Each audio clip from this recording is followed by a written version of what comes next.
పార్వతీపురం మాన్యం జిల్లా గుమ్మలక్ష్మీపురంలో ఈ నెల 9వ తేదీన జరగబో ప్రపంచ ఆదివాసీ దినోత్సవం జరిగే ప్రదేశాన్ని మరియు ఏర్పాట్లను జిల్లా కలెక్టర్ శ్యాంప్రసాద్ మరియు స్థానిక ఎమ్మెల్యే జగదీశ్వరి పరిశీలించారు. మండల కేంద్రంలో ఉన్న వైటీసీ అలాగే సవరకోటపాడు గ్రామం దగ్గర ఉన్న ITDA cultural and adventure park ను పరిశీలించారు. ఐటీడీఏ పార్క్ అభివృద్ధి చేయడం గురించి సంబంధిత అధికారులకు పలు సూచనలు చేశారు. అలాగే వర్షాకాలం నేపథ్యంలో అధికారులు ప్రజలకు నిత్యం అందుబాటులో ఉండాలని, విధులలో నిర్లక్ష్యం లేకుండా సమన్వయంతో పనిచేయాలని సూచించారు.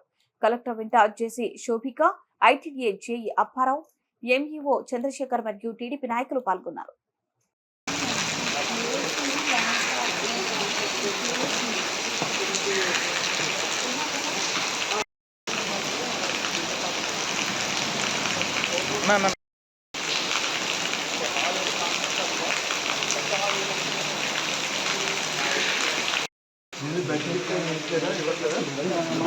ఫస్ట్ టీడీపీ టైంలో మనం 2019లో కొన్నాం. ఎవరికి వాళ్ళు తీసుకొని వెళ్ళిపోతారు.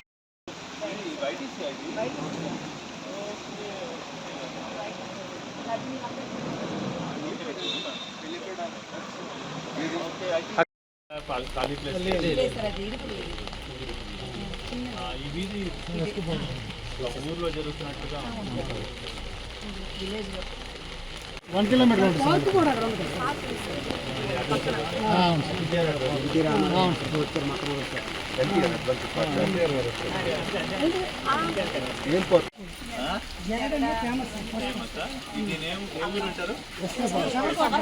సవరకోటపాడు. ఇక్కడ ఎవరన్నా సవర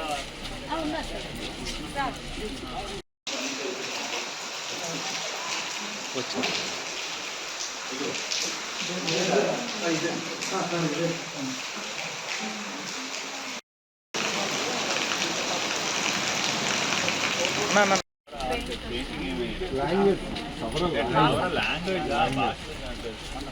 ఇప్పుడు ఇలా కూడా రావచ్చా? బండి ఇలా పైనుంచి దిగాము, ఇలా కూడా దిగచ్చు. ఇప్పుడైతే ఈ 3 రూమ్లకే సరిపోతున్నాయి సార్ బెడ్స్. ఆ బెడ్స్ ఫోల్డింగ్ బెడ్స్.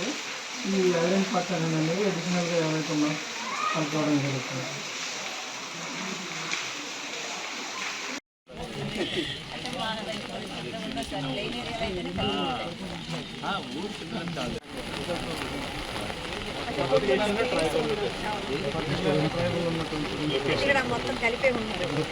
ఎంతమంది కలిసి ఉన్నారు సార్? అదైతే బాగుంటుంది.